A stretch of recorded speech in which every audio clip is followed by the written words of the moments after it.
सत्यराम दादू दयाल जी महाराज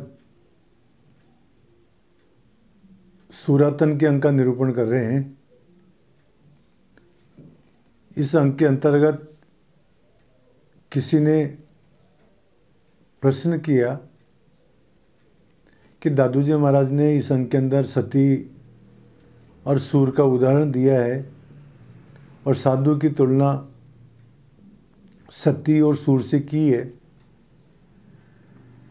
तो क्या दादू जी महाराज सती प्रथा के पक्ष में थे? तो इसका उत्तर यह है कि दादू जी महाराज सती प्रथा के पक्ष में नहीं थे।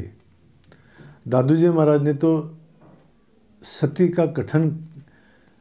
का खंडन करते हुए कहा है कि सती जल कोयला भई मुए मड़े की लार, यो जे जलती राम सो साँचे संग भरतार। सती जल कोयला भई मुए मड़े की लार। मरे हुए पति के साथ में सती जल करके कोयला हो गई। यो जे जलती राम सो, उस मरे हुए पति के साथ में सती हुई, इसकी बजाय विरह रूपी अग्नि में जलती तो सच्चे राम रूपी अवतार को प्राप्त कर लेती। यों जे जलती राम सो साचे संग अवतार, अर्थात परमात्मा के वियोग में विरह रूपी अग्नि में जलती तो ठीक रहती, उस मुर्दे के साथ में जली इसके बजाय। इसका तात्पर्य यह है कि दादू जी महाराज सती प्रथा के पक्ष में नहीं थे, बल्कि वो तो ये कहते हैं कि ये सांसारिक व्यक्तियों के लिए मरना तो दुर्भाग्यपूर्ण है।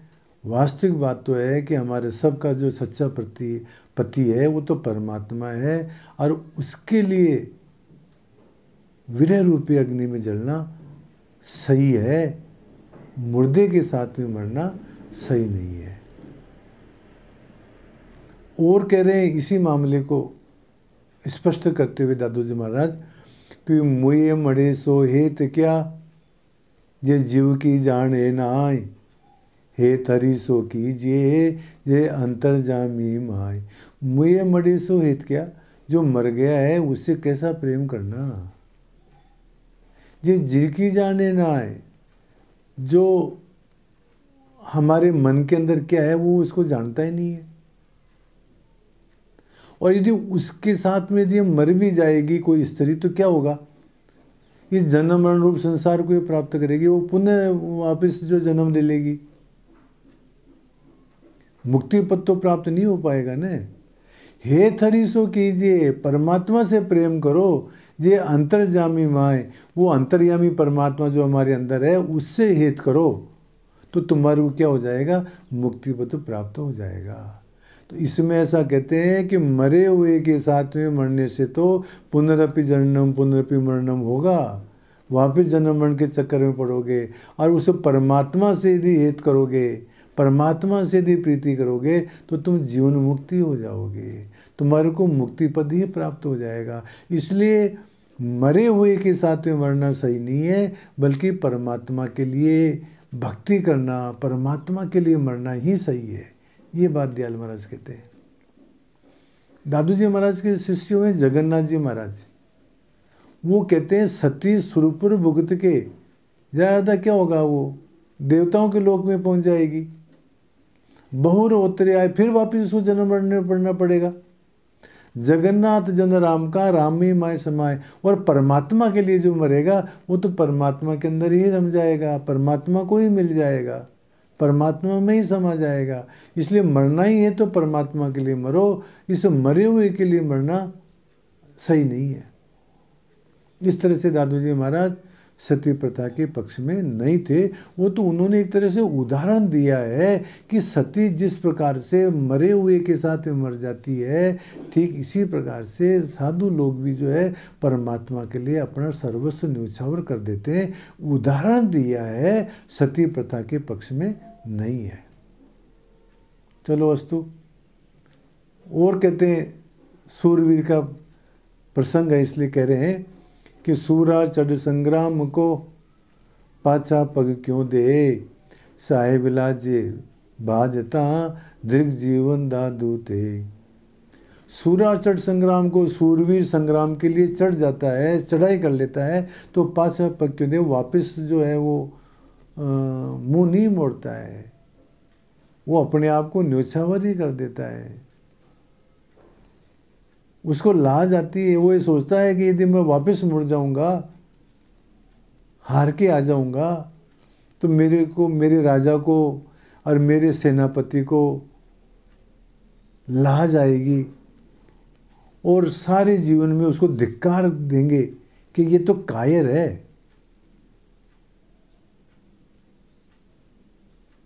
तो संग्राम से मुंह मोड़ करके वापस आ गया। इसी प्रकार जो सच्चा सूरवीर भक्त जो होता है, वो संसार से प्रीति हटाकर परमेश्वर की अनन्य भक्ति करता है, फिर वह माइक पदार्थों के अंदर आसक्त नहीं होता है। जिस प्रकार से सूरवीर संग्राम में जाकर के और मुंह नहीं मोड़ता है, इसी प्रकार से सच्चा सूरवीर जो साधक है वो परमात्मा की भक्ति में दृढ़ रहता है और वापस माइक प्रपंच में नहीं पड़ता है। साहिब लाजे बाजता दिग जीवन दादू ते। इसका तात्पर्य यह है कि यदि परमात्मा को प्राप्त न करके यदि वापस आएगा तो उसको धिक्कार होगा, संत जन उसको धिक्कार देंगे। जिस प्रकार से कायर की जो निंदा होती है, इसी प्रकार से उसकी भी साधुजन निंदा करेंगे। इसलिए जो सच्चा सूरवीर होता है, वो जो भक्ति मार्ग में एक बार बढ़ जाता है तो फिर वापस नहीं लौटता है। कबीर दास जी महाराज कहते हैं, कबीर भक्ति दुहेली राम की, परमात्मा की भक्ति बहुत कठिन है। नहीं कायर का काम, ये कायर का काम नहीं है जो वापस भग करके आ जाए। शीश उतारे हाथ कर, ये तो इस प्रकार का काम है जैसे सूरवीर अपने हाथ से अपना सिर उतार करके लड़ता है। इसी प्रकार से सच्चे साधक जो होते हैं वो अपने अहंकार रूपी मस्तक जो है परमात्मा के चढ़ा देते हैं। सो लेसी अरे नाम, जिसने अपने अहंकार रूपी मस्तक को चढ़ा दिया वही परमात्मा का भजन कर सकता है, दूसरा नहीं कर सकता। ये कायर का काम नहीं है महाराज। जिस प्रकार से सूरवीर संग्राम से वापस मुंह नहीं मोड़ता है, इसी प्रकार से सच्चे साधक जो होते हैं वो जो है भक्ति रूपी साधन से वापस नहीं मुड़ते हैं। और कहते हैं दयाल महाराज, कायर काम न आवही, यह सूर्य का खेत, तन मन सौंपे राम को, दादू शीस सहित। जिस प्रकार से संग्राम के अंदर कायर काम नहीं आता है, वो वापस भग करके आ जाता है, ठीक इसी प्रकार से हमारा जो भक्ति मार्ग है, अध्यात्म मार्ग है, ज्ञान मार्ग है, ये कायरों का काम नहीं है, ये तो सूरवीरों का काम है। जो विषयी होगा, जो अहंकारी होगा, वो साधना क्षेत्र के योग्य नहीं है। साधना क्षेत्र में तो वही जा सकता है जो विषयों को त्याग दिया है, जिसने अहंकार को छोड़ दिया है, वही जो है साधना कर सकता है। विषयी और अहंकारी मनुष्य जो है साधना में आगे नहीं बढ़ सकते हैं। जिस प्रकार से कायर जो है संग्राम में काम नहीं आ सकता है, इसी प्रकार से अहंकारी और विषयी साधना क्षेत्र में आगे नहीं बढ़ सकते हैं। तनमन सौंपे राम को, दादू शीस सहित। अपितु वही साधक श्रेष्ठ है जिसने अपना आपा सहित तनमन प्रभु के अर्पण कर दिया है। तन और मन और अहंकार सब परमात्मा को अर्पण कर दिया है, वही सच्चा सूरवीर है। तन मन सौंपे राम को, दादू शीस सहित। वही सच्चा साधक है, वही सच्चा सूरवीर है। यह विषयी और अभिमानी आदमी साधना के योग्य नहीं है। जिस प्रकार से कायर संग्राम के योग्य नहीं है, इसी प्रकार से साधना क्षेत्र के अंदर विषयी और अहंकारी उसके योग्य नहीं है। इस प्रकार से दादू जी महाराज इस सूरातन के अंक के अंतर्गत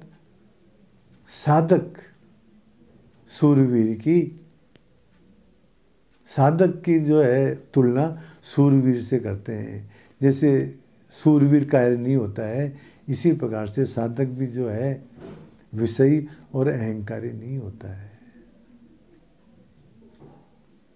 और सती का खंडन करते हुए दयाल महाराज कहते हैं कि मुर्दे के साथ में मरना तो व्यर्थ है, वास्तविक मरना तो परमात्मा के लिए है।